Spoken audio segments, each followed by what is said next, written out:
Bonjour à tous et bienvenue dans cette nouvelle émission de l'UPE 13, Place des entrepreneurs. Aujourd'hui, nous avons le plaisir de recevoir 4 chefs d'entreprise dynamiques, impliqués dans notre territoire, avec des métiers différents. Chacun aura sa pièce à apporter à l'étude des propositions qui vont être faites. Alors, cette place des entrepreneurs que nous avons voulu à l'UPE 13, c'est votre émission. L'émission des chefs d'entreprise, l'émission des entrepreneurs.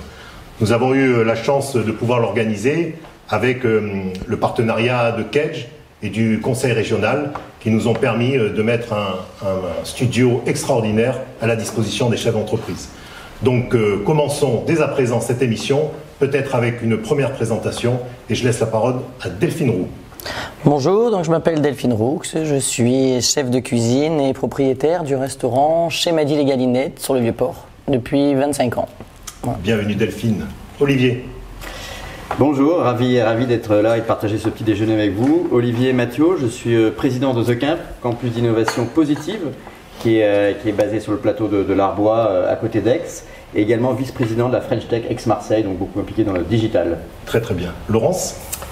Bonjour à tous, je m'appelle Laurence Freych et je dirige avec mon frère une entreprise qui fait de la location de matériel à destination des métiers du bâtiment et des travaux publics.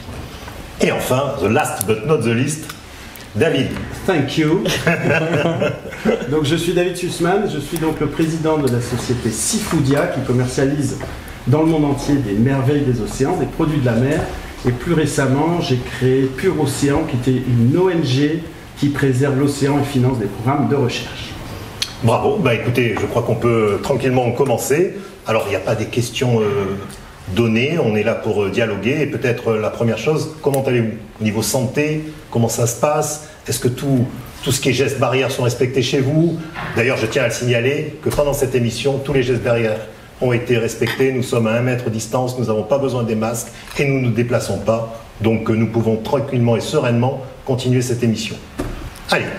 Allez Olivier, comment ça se passe dans un grand ensemble comme The Camp? Dans un établissement comme The Camp, pour tout dire, on dira des choses positives et optimistes, parce qu'on se lève le matin en plein d'espoir, mais il y a quand même d'abord un revers de fortune avec le confinement actuel qui définit que les établissements reçoivent du public, donc ERP, dont fait partie The Camp, est directement la cible de ce type de mesures par définition. Donc pour protéger les collaborateurs, mais également les potentiels clients, on a dû refermer The Camp. Alors on le ferme, on le laisse en veille pour pas que ce soit trop compliqué ensuite de faire repartir le campus, parce que c'est quand même un très beau campus. Il y a 10 hectares, il y a 10 000 mètres carrés qui sont construits. Donc pour recevoir des gens à cet endroit-là, ce qui est cher, c'est de l'ouvrir et de le fermer en permanence, parce qu'après il faut relancer la machine, ce qui est relativement compliqué. Donc ce qui est difficile aujourd'hui, c'est de garder le moral des troupes, avec un certain nombre de personnes qui sont évidemment en chômage partiel et d'autres qui travaillent en télétravail, mais par définition, comme on est un lieu physique et présentiel, c'est un peu plus compliqué. Et toi Delphine, un restaurant c'est fermé malheureusement? Le restaurant est fermé malheureusement comme tu dis, on travaille 1 jour par semaine, je travaille avec mon second en cuisine et ma collaboratrice en salle où on propose des plats à emporter et en livraison avec une toute petite structure, c'est des petites quantités. Et ça nous fait du bien moralement déjà de nous retrouver, de remettre la main à la pâte, de ressortir les couteaux, de rallumer les feux, d'avoir un peu d'odeur et de bruit de cuisine qu'on aime. Et puis ça a été aussi et surtout pour garder un lien avec notre clientèle, pour garder des échanges. On est là, cette semaine on vous propose ça, parler un peu de cuisine, voilà, notre quotidien qui nous manque beaucoup, mais on s'accroche, on s'accroche aux branches. David. Écoute, ce matin, en venant ici, les rues étaient quasiment vides et pour la première fois, j'ai pensé qu'en fait, c'était probablement ce qu'ils avaient vécu pendant l'occupation. Tu sais, on parle de couvre-feu, on en a un peu parlé tous les deux. Tout à fait. Et en fait, je pense que pendant l'occupation, il y avait un mot qui était fort, c'était la guerre. Comment on doit se comporter pendant la guerre? Et bien, à mon avis, pendant la guerre, on se lève tôt le matin, on pense aux fondamentaux, c'est soi-même, on pense à sa famille, on pense justement, est-ce que les enfants ont appris ce qu'il fallait, est-ce qu'ils ont du lait, du pain, tu vois, consommer tous les jours, et ensuite on pense à son business. Mais le business, quelque part, il doit passer après. Mais on est en temps de guerre. Et donc à ce moment-là, si tu veux, ma perception, c'est de me dire, ça va pas être moins, mais ça va être plus dur, ça va être autrement, et ça va être radicalement différent. On n'est pas dans du changement, on va être dans une transformation radicale de soi-même et de son organisation. Alors j'essaye de me le dire tous les jours, en essayant de dormir au mieux, parce que le plus important, c'est de prendre soin de soi-même avant de prendre soin de sa boîte. Bon, Laurence. Mais écoutez, moi dans nos métiers, on continue à travailler et malheureusement on a des cas de Covid dans nos équipes, ce qui perturbe quand même le fonctionnement de nos agences. Et pour revenir à ta question Philippe, moi je trouve que la bataille des gestes barrières dans l'entreprise, c'est une bataille au quotidien. C'est beaucoup de moyens, c'est tous les jours et j'ai parfois du mal à limiter les regroupements. Les gens n'ont pas conscience qu'on ne fume pas une clope à 10 sur le parc pour passer un moment sympa au soleil. Donc voilà, je lutte un peu avec les gestes barrières et je mets en place des moyens pour faire respecter la distanciation et c'est pas facile. Mais pour rebondir, je comprends, mais pour rebondir sur ce que vient de dire David, alors nous sommes en guerre. Mais à l'époque de la guerre, on savait qui était l'ennemi. Là, l'ennemi, c'est le virus, mais on n'arrive pas à le combattre. Alors comment on peut se comporter en temps de guerre en ayant un ennemi qu'on n'arrive pas à combattre, si ce n'est par des précautions? En tout cas, pas à l'éliminer. Et on va faire des stop and go non-stop avec les entreprises. Le moral des troupes n'est pas bon. Qu'est-ce qu'on peut faire? Moi, je pense quand même qu'il y a une petite différence, David, avec la guerre. Donc, après, la comparaison, bon, c'est audacieux et je te connais, donc tu as raison, il faut forcer l'image pour qu'on provoque, y compris le débat entre nous. Moi, je pense quand même qu'il va falloir qu'on apprenne à vivre avec ce virus et cette façon de vivre. S'installer pour la restauration, ça peut, je pense, changer les façons de consommer. Dans un lieu comme The Camp, ça nous oblige à réfléchir à comment on met plus de digital et ça continuerait après la crise. Et puis probablement, il y aura d'autres crises comme celle-ci. Ces crises, elles sont la conséquence de nos façons de vivre, probablement un peu malheureuses, mais donc du coup, il y a des problèmes sanitaires qui vont s'installer dans nos façons de vivre, y compris peut-être pour les générations d'après. Et même si un vaccin, ça peut revenir. Donc je pense que malgré tout, c'est pas exactement comme une guerre parce qu'on n'en verra pas la fin. Je dis pas ça de manière fataliste, je pense qu'il faut apprendre à revivre, à recréer du lien humain et à vivre, alors un peu avec des gestes barrières et différemment. Voilà, moi c'est un peu un point de vue différent de celui de la guerre. Parfait, on a lancé le débat. La dernière grande guerre, souviens-toi, 39-45, elle a duré 6 ans. Elle a démarré bien avant dans certains pays. Donc elle a duré très très longtemps. Moi je suis assez d'accord avec toi, elle va durer longtemps. Donc moi mon deuxième message c'est par rapport aux collaborateurs. Alors, nous on a fermé complètement, si tu veux, dans notre entreprise, on a gardé juste la cellule de crise pour gérer, sinon tout est passé en télétravail. Je crois qu'on n'a pas le choix. Mais la grande difficulté justement c'est comment s'organiser alors qu'on n'a pas eu le temps d'apprendre ce qu'était le télétravail. Nos contrats de travail aujourd'hui ne sont pas organisés. On a quand même des gens aujourd'hui qui mangent à la même table, qui travaillent, qui ont des enfants autour d'eux, etc. etc. Je veux dire, on n'a pas été préparé à tout ça. Donc là, l'essentiel, c'est finalement quel est le sens du travail.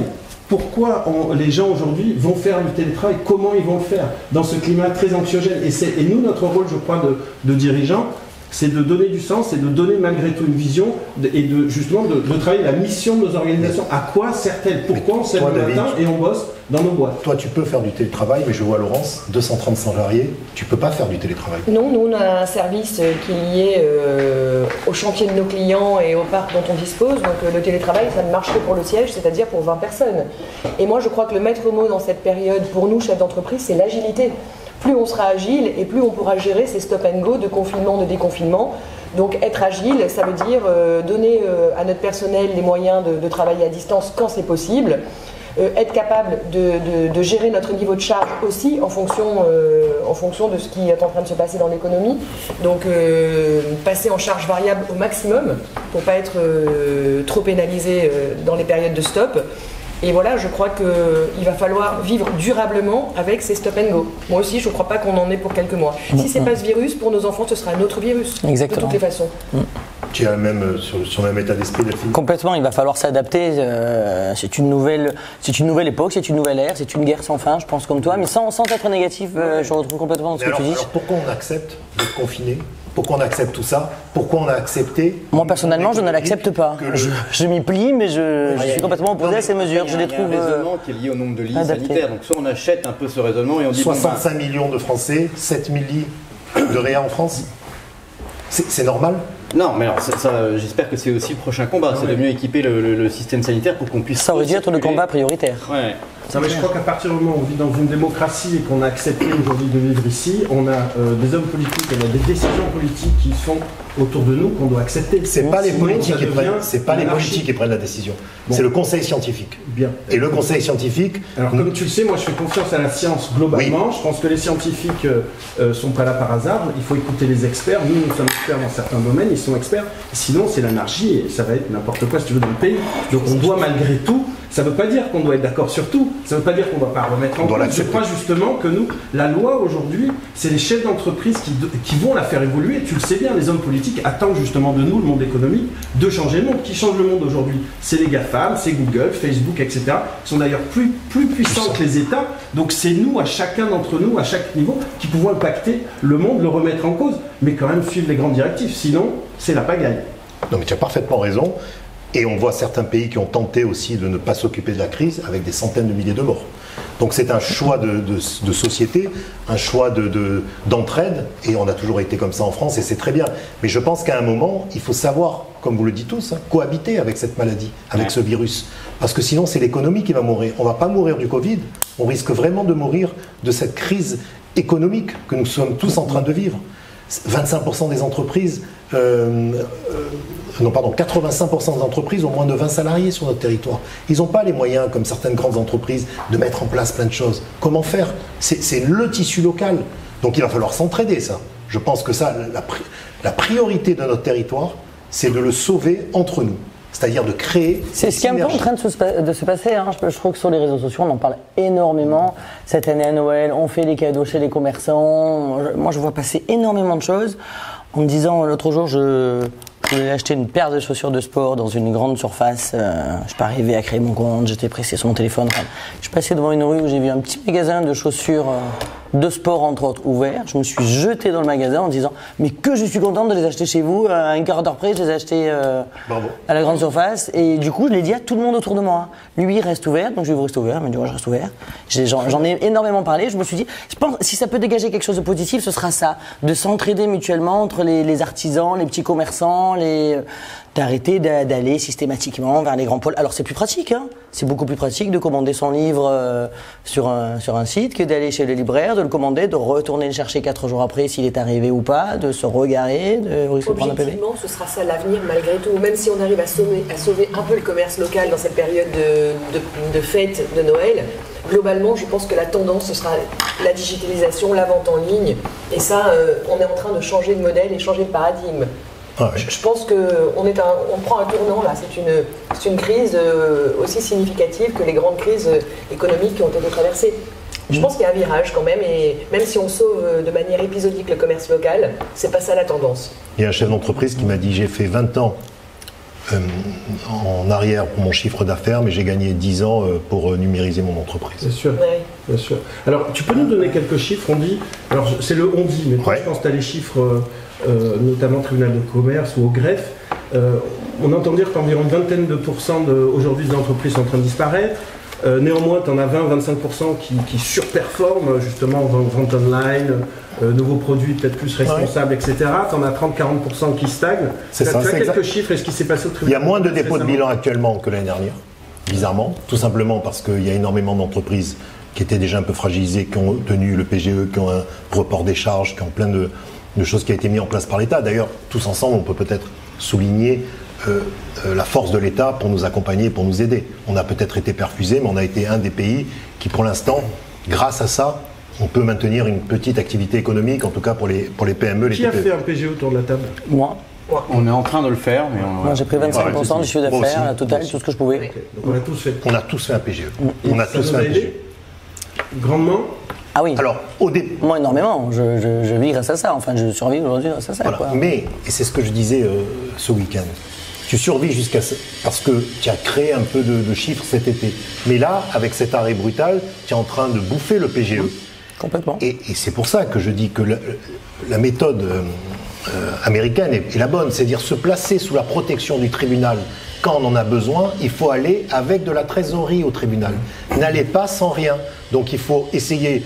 Hertz, vous connaissez Hertz, cette grande maison Hertz, location de voitures. Bon. Eh ben, ils ont fait un Chapter 11 aux États-Unis pour se restructurer. Et là, j'apprends qu'ils ont réussi et ils vont en sortir et redémarrer plus fort. Parce qu'ils avaient la possibilité d'être protégés, de pas être poursuivis par les créanciers. Donc c'est aussi ça l'avantage du tribunal. Il faut qu'on dédramatise. Il faut faire de la pédagogie, du coup. Tu gèles la Tu dette gèles, en faisant ça? exactement, complètement. Tu gèles la dette et tu as 10 ans, voire 11 ans pour la rembourser, sans intérêt. Du coup, il y a pas mal de pédagogie, je pense, à faire pour ça, parce que souvent le chef d'entreprise, il se dit je dois sauver mon entreprise moi-même, et il y a effectivement une dramatisation de l'intervention du tribunal du commerce, alors qu'il y a beaucoup de procédures, y compris confidentielles, et donc il faut effectivement en parler pour effectivement le faire entrer un peu dans la façon comme un outil de gestion. En fait, psychologique ici. Il y a des chefs d'entreprise aujourd'hui qui nous écoutent, qui sont dans une merde noire. D'accord, excuse-moi l'expression. Tu as raison. Tu en as à l'inverse des entreprises qui surperforment, qui vont hyper bien, n'osent pas le dire. Bon, ceux qui vont bien, il faut le dire, parce que c'est une lueur d'espoir. Et on aimerait en parler ce matin. Ceux qui vont moins bien, il faut qu'on les accompagne pour mieux rebondir. Et je crois que ces entrepreneurs qui sont dont le business est en train de disparaître, Philippe, ils vont monter des boîtes qui vont être extraordinaires. C'est nos fameux nouveaux GAFAM, plus durables, plus responsables. Je crois pas qu'il y a des boîtes là, ceux qui déposent jeudi dernier. Il faut s'associer avec eux, ça va être génial ce qu'ils vont monter, parce que eux, ils viennent d'expériences formidables, ils peuvent être accompagnés psychologiquement, on démarre ensemble, plus solidaires, ça va être... Enfin, moi je crois à ces nouvelles boîtes qui vont monter, qui seront ultra performantes. Et la notion de solidarité, la notion d'entraide va être primordiale. Toi, avec le BTP, pour l'instant, vous êtes moins touché, mais d'un autre côté, on me dit que le BTP va peut-être avoir cette crise après. C'est ça, parce qu'il peut y avoir l'effet, ça marche bien maintenant, et ça s'arrête après. Nous, la grosse interrogation qu'on a, c'est par rapport au carnet de commandes de nos clients. Nous, aujourd'hui, on n'a absolument aucune visibilité. Nous, on travaille qu'avec des professionnels, donc qu'avec des gens qui interviennent dans les métiers justement des travaux publics et du bâtiment. Et leurs carnets de commandes aujourd'hui sont vides. Donc, ils sont en train de terminer ce qui était engagé en début d'année. Donc, il y a eu du retard avec le premier confinement. Maintenant, en 2021, on ne voit absolument pas clair. En plus, les mairies ont changé de couleur, donc les budgets n'ont pas été débloqués en temps et en heure, ça a pris du retard. Donc moi, ma grosse interrogation, elle est aujourd'hui chez nos clients. Et oui, voilà. Et dans les banques. Moi, je suis très inquiète aussi de ce qui est en train de se passer dans les banques. Les banques, elles ont une conjonction de difficultés aujourd'hui, et liées à la baisse des taux, liées à la défaillance des clients, liées aux provisions qu'elles vont être obligées de passer. Et je suis très inquiète de l'avenir de notre système bancaire, parce que si ça craque, je pense que là, ça peut être le début d'une catastrophe économique encore plus grande. Parce que n'oubliez jamais qu'ils nous ont prêté pratiquement les yeux fermés pendant la première crise, 30% de notre chiffre d'affaires. Mais n'oubliez jamais aussi que les entreprises, on a des charges fixes inexorables. Enfin, on peut pas supprimer du jour au lendemain des charges fixes. Et quand vous êtes fermé 3 ou 4 mois dans l'année, pour repartir, c'est pas immédiat. Il faut aller retourner voir les clients, il faut retrouver de la dynamique. Donc ça fait presque 5-6 mois de fermeture, avec des pertes qui vont être importantes, c'est un mur de dette. Et c'est pour ça, et je ne sais pas si vous êtes d'accord avec moi, mais pour certaines entreprises, en tout cas des secteurs les plus touchés, je pense à la restauration, je pense à tout ce qui est tourisme, je pense à tout ce qui est petits commerçants, que ce PGE qui ont été donnés par l'État doit être supporté par l'État, doit être remboursé par l'État aux banques. Parce que sinon, alors c'est peut-être du soutien abusif, mais le problème c'est sinon on va disparaître. On ne peut pas faire autrement. Je ne sais pas si vous êtes d'accord. En tout cas ce qui est clair, c'est qu'il y a eu beaucoup de mesures, et qu'on peut les saluer, qui sont court terme. Ouais. Le PGE et le chômage partiel principalement, enfin, qui sont les deux gros outils qui permettent de gérer le cash, disons, de la trésorerie. Après, effectivement, on attend quand même des conséquences qui peuvent être très difficiles. C'est quand il faut rembourser le PGE, ou quand à un moment donné, le chômage partiel ne pourra pas être aussi généreux parce que l'État ne pourra pas continuer de le soutenir. Donc il risque d'avoir quand même des plans sociaux, on le sait. C'est pour ça, moi, ce que j'essaie de faire, en tout cas ce qu'on essaie de faire avec The Camp, et en général aussi dans les startups, c'est distinguer un peu le court terme du long terme, et de se dire, pendant cette période-là, il faut faire toutes les mesures court-termistes pour gérer au mieux sa trésorerie, évidemment. Mais il faut aussi prendre le temps de penser l'avenir et de transformer aussi nos business. Parce qu'il faut aussi continuer d'investir. En fait, on ne peut pas être juste en désinvestissement, en réduisant la voilure. En même temps, le problème de nos aides, c'est que nous, en tant qu'employeurs, moi je suis en nom propre dans mon entreprise, j'ai eu 0 € d'aide depuis début mars. Donc depuis le 16 mars, j'ai envie de dire, j'ai eu 0 € de revenus. C'est-à-dire les 3 mois de fermeture, j'ai rien eu. L'ouverture du restaurant, les 3 mois, une fois que j'ai enlevé 30% de mes tables, que j'ai équipé tout mon personnel, que j'ai essayé de respecter les règles, ce que je disais au ministre en disant nous on a été bons élèves, on a respecté, on a écarté, j'ai enlevé plus de 12 tables sur ma terrasse, quoi. Donc c'est énorme. Donc le bénéfice de l'année, de l'été, on va dire des 3 mois, il a été quasi 0. Et ensuite, là, je vis avec 0 en tant que. Alors tu vis sur tes réserves. Je vis sur mes réserves. Alors que nous, les patrons des petites entreprises, on est hyper nombreux quand même en France. Je veux dire, on participe 80%. Activement à l'économie. Voilà, on participe 80%. Hyper activement à l'économie du pays. Et on n'a aucune aide. Donc j'ai le chômage partiel, c'est ce que. Pas pour toi. Pour le personnel. Ouais, Voilà. bien sûr. Et moi, j'ai rien, je vis sur mes réserves. David. Tu sais, moi j'ai l'impression c'est violent. que de toute façon, on est au milieu de la guerre, d'accord? Là, on ne sait pas où on va. Globalement, l'État, on l'a vu, au niveau court terme, a vraiment joué le jeu. On tient bon, globalement. On sait qu'on doit se réinventer, on sait qu'on doit se transformer, tu viens de le dire, j'ai utilisé ce terme-là aussi, on ne parle pas de changement, on parle de transformation. Bonne nouvelle, ce week-end, on a un nouveau président aux États-Unis, qui a été quand même le pays leader du monde. Un nouveau président qui te parle de Green Deal, d'accord, Joe Biden. Le monde de Trump est terminé. Donc moi je crois qu'il va y avoir un nouveau, si tu veux, monde occidental, peut-être. Le plan, souviens-toi du plan Marshall. Qu'est-ce qu'il nous a annoncé, le Green Deal, là? Il nous annonce des milliards de milliards, si tu veux, qui vont arriver dans l'économie. Malgré la dette, je crois qu'il faut vivre ce plan de relance. La France nous a promis 100 milliards, dont 30 milliards green, un monde vert, un monde plus durable, un monde plus responsable. C'est-à-dire qu'aujourd'hui, tu vas pouvoir t'endetter, créer une nouvelle organisation qui a du sens. Créer une boîte qui va être responsable, qui va être libérante, qui va être bienveillante, qui va être humaniste dans ce nouveau monde qui est digital. Moi, je suis assez, si tu veux, optimiste. Je pense que le court terme n'est pas facile. Il faut qu'on se retrouve régulièrement ici, dans ce type de maison. Et Philippe, d'ailleurs, c'est l'occasion ou jamais, pour tous ensemble, repenser nos institutions. C'est le moment ou jamais pour l'UP aussi de se réinventer, de se transformer. Nous sommes en face de la Chambre de commerce. Tu te rends compte que nos institutions n'ont pas évolué depuis quasiment leur fondation. Il est grand temps, si tu veux, de tous se remettre en cause, de repenser ce monde-là. Alors du coup, je me permets d'interrompre David. Du coup, j'aime bien quand même cet élan d'optimisme. Je ne suis pas fondamentalement optimiste. En général, je le suis, mais là, je ne suis pas fondamentalement optimiste à cause de cet effet, je dirais, de succession de mauvaises nouvelles et de tunnels dont on ne voit pas la fin. En revanche, je vois deux raisons de se réjouir. Et ce que tu dis sur le président américain en fait partie, mais il y en a une qui est... Il y a une prise de conscience très forte qu'on voit à The Camp dans la population, mais aussi chez les chefs d'entreprise, de ce besoin de se transformer. Et on en parlait bien avant la crise. Enfin, on a toujours parlé du réchauffement climatique, on avait Greta Thunberg, enfin on avait plein de débats depuis plusieurs années sur les questions de comment on mange, quelle agriculture, comment est-ce qu'on s'habille, toutes les questions en fait de choses positives autour de la transformation et du durable. Et pendant le confinement, on se rend compte qu'effectivement ces questions sont renforcées d'une certaine manière et qu'il faut accélérer cette transformation. Donc il y a toutes les questions de développement durable qui pour moi sont une raison de se réjouir parce qu'on se rend compte que ça devient un impératif. Et puis après il y a les questions de transformation digitale qui est un des sujets évidemment que j'affectionne et moi je suis vraiment très investi dans les questions de digital et de start-up.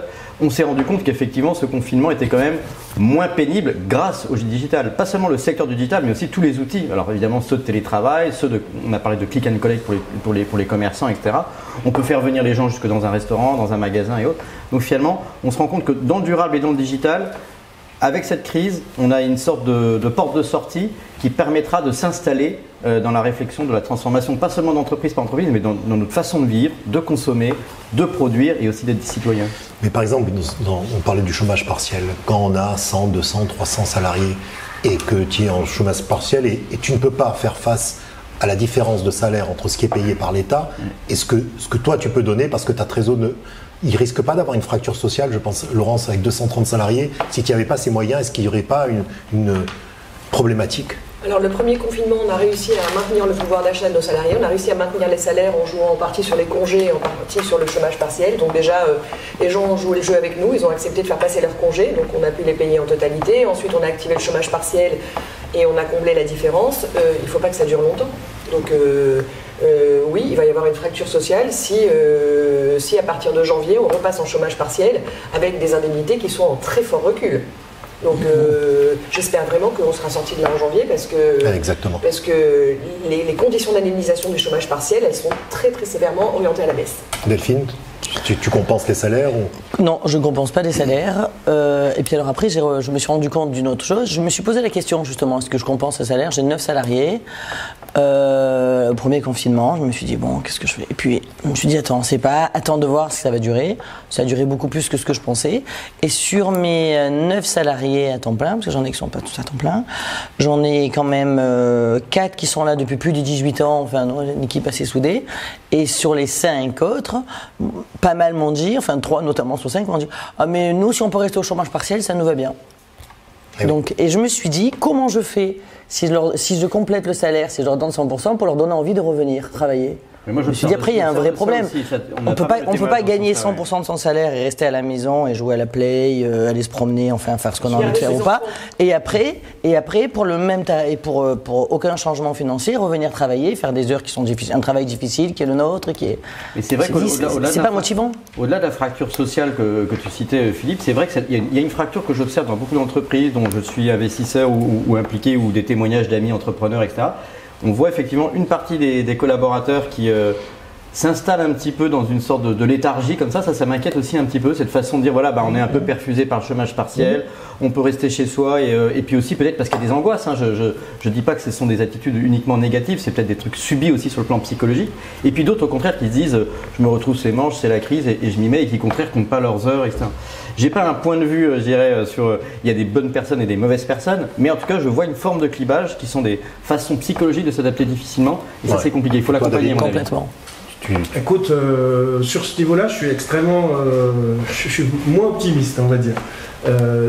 Chez nous, on a eu la chance, si tu veux, de pouvoir maintenir l'activité.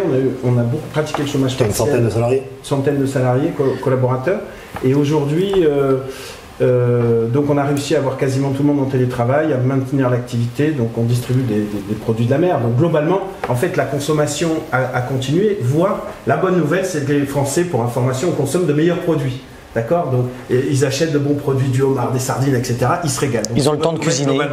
Ils prennent le temps de cuisiner et ils redécouvrent en fait la bonne cuisine. Donc chez Intermarché et autres, bon, on va pas tous les citer, mais on voit des chiffres importants. C'est de plus 50% depuis la crise, tu vois. C'est sur l'alimentaire. Ah ouais. C'est assez énorme. Mais à côté de ça, les restaurateurs et autres, évidemment, et restauration collective. Bah, non, mais si les gens reprennent le goût, c'est déjà bien, même pour nous plus tard. C'est ça, cette transformation. Je crois qu'il y a de vrais changements. Maintenant, rester à son domicile, c'est tout à fait anxiogène. C'est pour ça qu'il faut... nous, on a la chance de se voir ce matin, c'est extraordinaire. On a tombé le masque, on vit presque normalement ce matin. Complètement. Voilà. Mais et regarde le bonheur, tu vois. Oui, on a tous la banane ce matin, on va partir avec la patate. Mais ce n'est pas le cas de la plupart de nos collaborateurs qui ont vécu dans ce climat anxiogène. Et je crois qu'on a en ce moment un choc psychologique qu'on doit absolument prendre en compte. Et ça, c'est ce qu'on voit, la partie émergée du travail. On a de la chance de parler de nos collaborateurs qui travaillent. Regardez aujourd'hui tous les chômeurs qu'on a. Regardez toute la France dont on ne parle pas aujourd'hui. Pensons à notre phénomène gilet jaune et autres. C'est ça qui m'inquiète. C'est-à-dire que je crois que la France se porte mieux qu'il y a 40 ans, mais qu'on doit absolument avoir un focus sur ce monde-là, pour pas que ça implose. Tout à fait. Et donc, encore une fois, on a notre responsabilité de dirigeant et de chef d'entreprise. Je crois que c'est les entreprises qui peuvent se réinventer et on en voit dans le digital. C'est vrai qu'on travaille sur ces sujets-là. On se sent comme à la maison, là on est bien, on est très bien. Malheureusement, il va falloir conclure. Donc, vous avez 30 secondes, chacun, pour conclure sur cette crise, sur ce que vous pouvez aussi peut-être imaginer pour la suite, vous projeter en 30 secondes. Quels sont vos objectifs ? Olivier, tu avais commencé, tu finis. Je finis, merci. J'étais ravi de participer. Écoute, moi, pour conclure, je parlerai plus spécifiquement de The Camp, si tu me le permets. Ce qu'on essaie de faire, en tous les cas, c'est transformer les contenus de The Camp, le contenu, c'est-à-dire vraiment les programmes de formation, pour qu'ils soient adaptés justement aux besoins de transformation nouveaux qui sont générés par cette crise. Donc, on essaie de transformer la crise en opportunité d'une certaine manière, y compris business, pour quand on pourra rouvrir The Camp. Et entre-temps, on digitalise les contenus. Donc, on a lancé toute une série de programmes. Je vais essayer de les communiquer sur les réseaux sociaux qui permettent effectivement en distanciel de continuer à se former sur des questions de gouvernance, de gestion de son entreprise, de leadership, etc. qui sont aussi probablement les valeurs nécessaires pour le chef d'entreprise du monde d'après. Bravo et bonne continuation. Delphine. Donc nous, moi dans mon cas dans la restauration, je pense qu'on a carrément intérêt à développer la vente à emporter, à créer des sites pour que ça se fasse plus. On le fera pour vivre et mieux vivre, on va dire. Après, c'est pas un souhait entièrement. Moi, j'aime dans mon métier cuisiner et j'aime aussi échanger. J'aime être en salle pendant les services, aller voir les clients, partager, commenter l'actualité, l'économie, n'importe quoi, le temps. Et je me dis, ça serait dur. Enfin, je sais que j'aurais du mal, si on m'enlève cette partie-là. C'est le restaurant préféré de Jean-Claude Gaudin. Ouais. À chaque fois. Hein. Enfin, préféré, je sais pas, mais bon, c'était un client fidèle, ouais. Ouais, très bien. Laurence. Bien écoutez, nous chez Fresh Location, on va continuer à travailler la gestion de nos charges parce que c'est le nerf de la guerre. Et surtout continuer à penser développement parce que tout ne peut pas s'arrêter avec cette crise, il faut voir plus loin. Donc nous on continue à imaginer la suite, imaginer le développement et on ne renonce pas à grandir dans cette période-là et on place l'humain au cœur de tout ça et on accompagne nos équipes au quotidien, on communique à mort et on est très à l'écoute de ce qui se passe sur le terrain. David. Écoute, moi je vais continuer à essayer de prendre soin de moi, parce que c'est comme dans l'avion, si tu prends pas soin de toi, tu as le chance de t'occuper de tes voisins. Donc il faut prendre soin de soi, se reposer, dormir, faire du sport, prendre soin de sa famille, s'assurer que tout va bien, et ensuite transformer radicalement son organisation en mode survie, comme on a su le faire avec les amis. J'hésiterai pas à t'appeler et à vous solliciter, n'hésitez pas à le faire de même, et entre nous tous, je crois que c'est fondamental. Et puis porter encore plus des valeurs d'entreprise libérante, bienveillante, humaniste, solidaire, autour des sujets fondamentaux, tu sais, parce que je suis devenu un écologue, si tu veux, préserver l'environnement, particulièrement l'océan qui me passionne, et dans ce monde, tu sais que je crois en la science, donc je demeure très optimiste. Très bien. Bah, écoutez, merci beaucoup pour cette première émission, j'étais ravi de vous accueillir, et travaillons ensemble, allons vers notre territoire, aidons les entreprises du territoire, et je suis sûr qu'on va tous en sortir. En tout cas, l'UPE 13 est à votre écoute, et là pour vous accompagner dans ces moments difficiles. Merci à tous. Merci pour tout ça. Merci. Merci.